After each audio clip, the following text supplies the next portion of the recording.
ಎಲ್ಲರಿಗೂ ನಮಸ್ಕಾರ. ಈಗ ನಾನು ಒಂದು ಮಸಾಲೆ ರೈಸ್ ಬಾತ್ ತೋರಿಸ್ಕೊಡ್ತಾಯಿದ್ದೀನಿ ನೋಡಿ. ಮಸಾಲೆ ಹಸಿಮೆಣಸಿನಕಾಯಿ, ಬೆಳ್ಳುಳ್ಳಿ, ಶುಂಠಿ, ಮೆಣಸು, ಚಕ್ಕೆ, ಸೋಂಪು, ಪುದೀನ, ಕೊತ್ತಂಬರಿ, ತೆಂಗಿನಕಾಯಿ. ನೀರು ಹಾಕ್ಬಿಟ್ಟು ಸ್ವಲ್ಪ ಗ್ರೈಂಡ್ ಮಾಡ್ಕೊಂಬಿಡಿ. ಒಂದು ಕುಕ್ಕರಲ್ಲಿ ಎಣ್ಣೆ, ಆಮೇಲೆ ಸ್ಪೈಸಸ್ ಹಾಕಿ, ಪಲಾವ್ ಸ್ಪೈಸಸ್ಸು,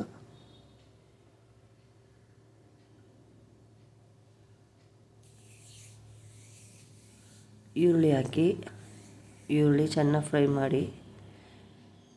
ಫ್ರೈ ಮಾಡ್ಕೊಂಡು ಗ್ರೈಂಡ್ ಮಸಾಲ ಹಾಕಿ, ರುಬ್ಬಿ ಇಕ್ಕಿರೋದು ಮಸಾಲ ಹಾಕ್ಕೊಂಡು ಚೆನ್ನಾಗಿ ಫ್ರೈ ಮಾಡಿ,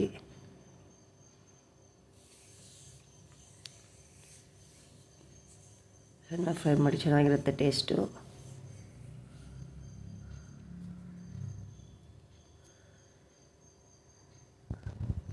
ಆಮೇಲೆ ಉಪ್ಪು ಹಾಕಿ ಚೆನ್ನಾಗಿ ಮಿಕ್ಸ್ ಮಾಡಿ, ಹಸಿ ವಾಸನೆ ಹೋಗೋವರೆಗೂ ಚೆನ್ನಾಗಿ ಮಿಕ್ಸ್ ಮಾಡಿಬಿಟ್ಟು ಅಕ್ಕಿ ಹಾಕ್ಬಿಟ್ಟು ನೀರು ಹಾಕ್ಬಿಟ್ಟು ಒಂದು 2 ವಿಷಲ್ ಕೊಡಿ.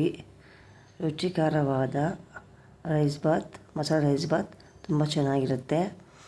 ಲೈಕ್ ಮಾಡಿ, ಸಬ್ಸ್ಕ್ರೈಬ್ ಮಾಡಿ, ಎಲ್ಲರಿಗೂ ಶೇರ್ ಮಾಡಿ, ಕಮೆಂಟ್ ಮಾಡಿ. ಲೈಕ್ ಆದರೆ ನನಗೆ ಇದು ಸಬ್ಸ್ಕ್ರೈಬ್ ಮಾಡಿ ಚಾನಲ್ಗೆ. ನಮಸ್ಕಾರ ಎಲ್ಲರಿಗೂ. Please like and share and comment.